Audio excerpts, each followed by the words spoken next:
The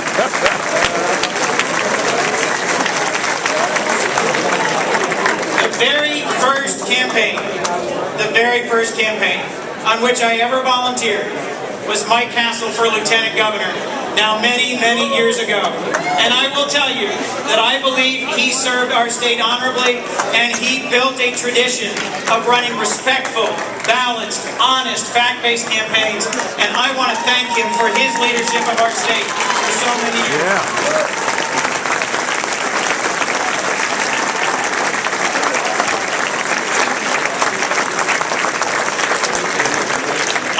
Also grateful beyond words to have had the unyielding, the steadfast support of his family, of his friends, of his national network, of his former staff, of his entire family. I am grateful for the support of our friend, our Vice President, Joe Biden. Yeah, all right.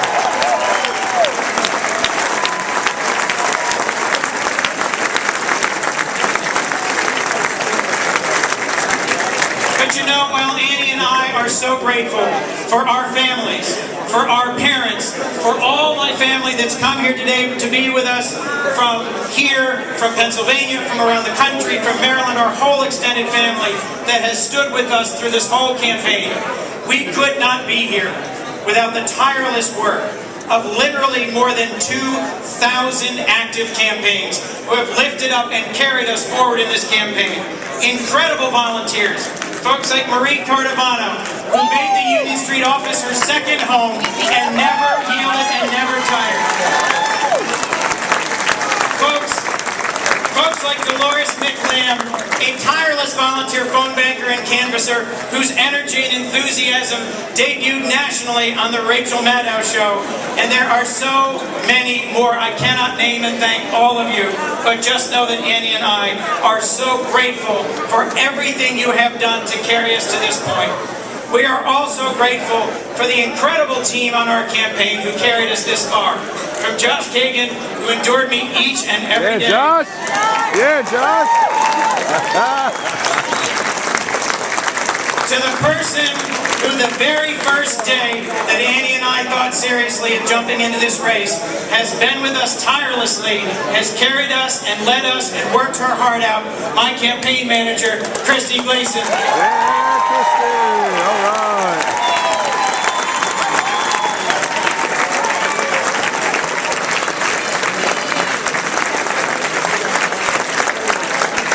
Folks, we also have to thank those Delawareans, those folks who are not here with us tonight, who may be watching us on CNN or may see the clips of this tomorrow, the sons and daughters of Delaware who defend us today overseas.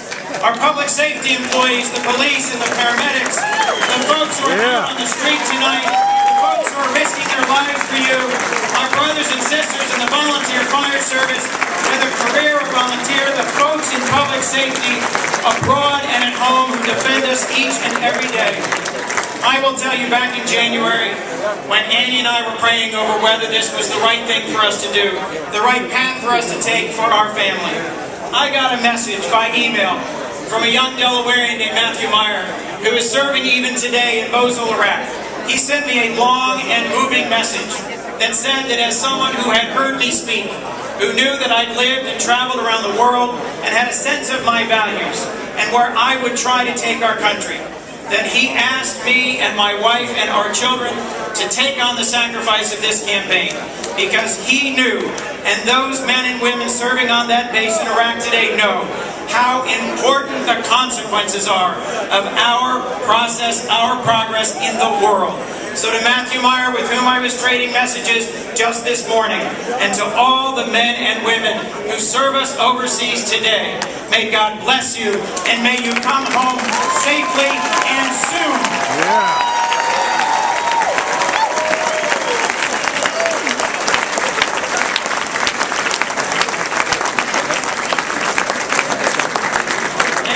Folks, in all of the thank yous, there is one person I cannot ever forget.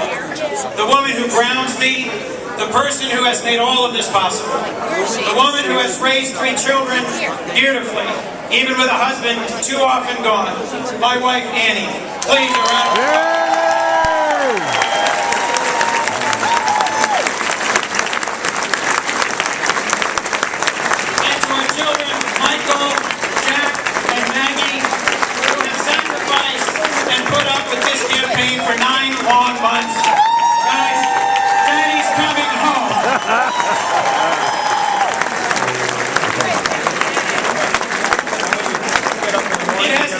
easy for us as a family to make the sacrifice of this campaign when we are mindful of the sacrifices so many other Delawareans, so many other Americans make for us each and every day.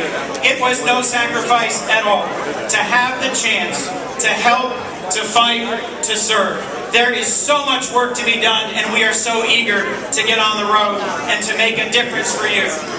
I just got off the phone a few minutes ago. I received a call from my opponent, Christine O'Donnell, and I want to thank her.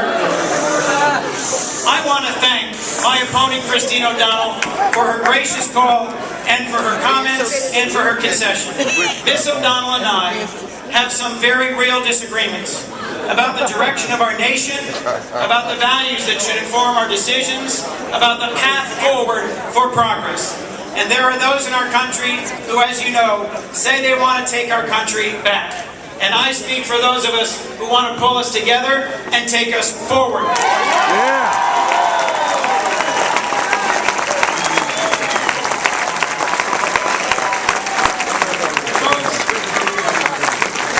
I did say one thing, and I want to share this with you. Well, we may have had our differences in this vigorously contested campaign. I have never questioned whether Ms. O'Donnell and her supporters, whether the folks of any party in this state and this country, also deeply love our nation. I have never questioned that, and I will not question that. I am convinced that Ms. O'Donnell worked her heart out because she loves this country and believes in its future. And so to her supporters tonight, I would say, even if I did not win your vote, I hope to have the chance, by working tirelessly for every Delawarean, to earn your respect and your partnership.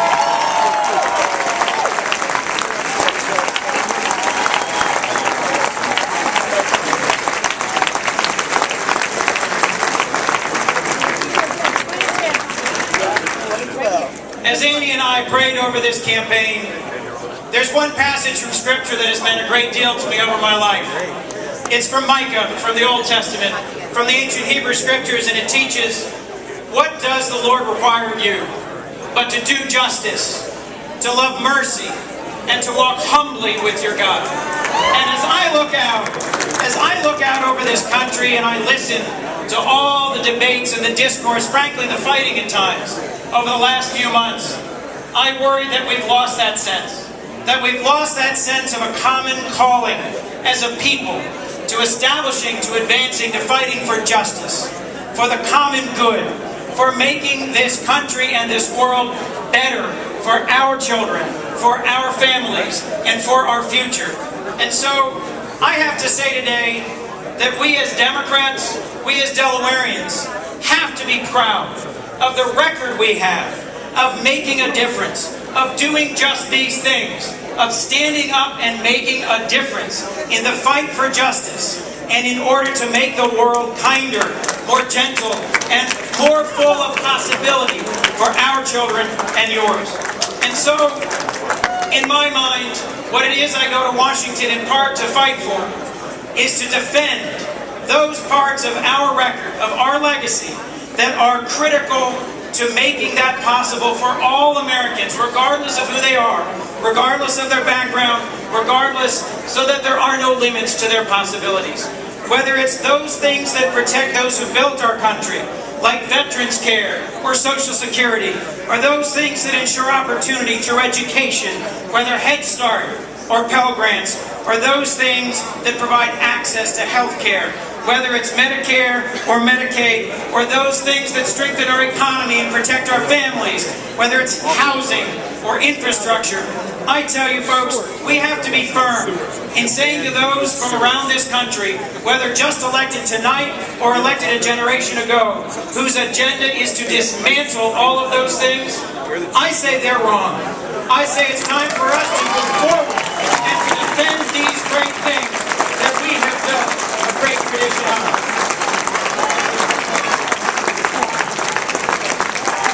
And I'll say this, while I know John and I go to Washington with a renewed commitment to extend our hand across the aisle, to do everything we can to find compromise and common ground and progress, I will not yield. On the proud record we as Democrats have, the people of this country.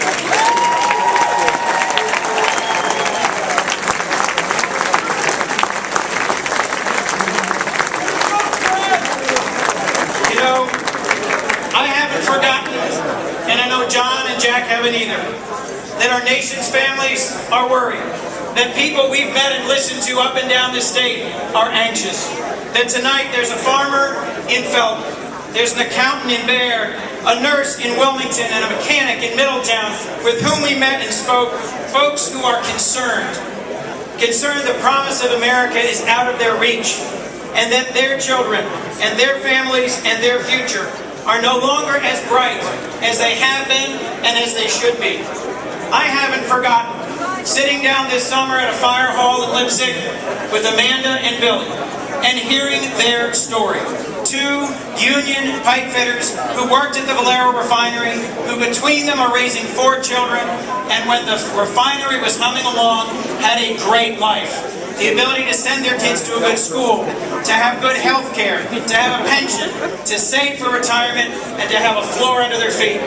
And when that refinery closed, the floor opened up beneath them.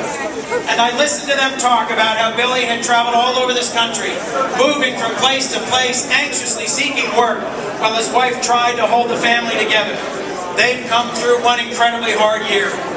But with the leadership of our governor, with support and encouragement from our building trades, from local government, from all the folks who make Delaware great, that refinery today is open again. And those men and women are back to work.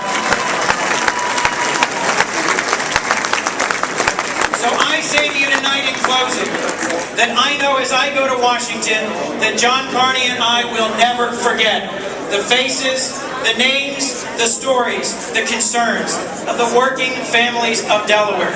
The best way out of this recession is to grow our way out of this recession.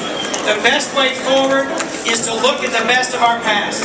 The innovation, the energy, the creativity, the ability of Delaware's amazing people.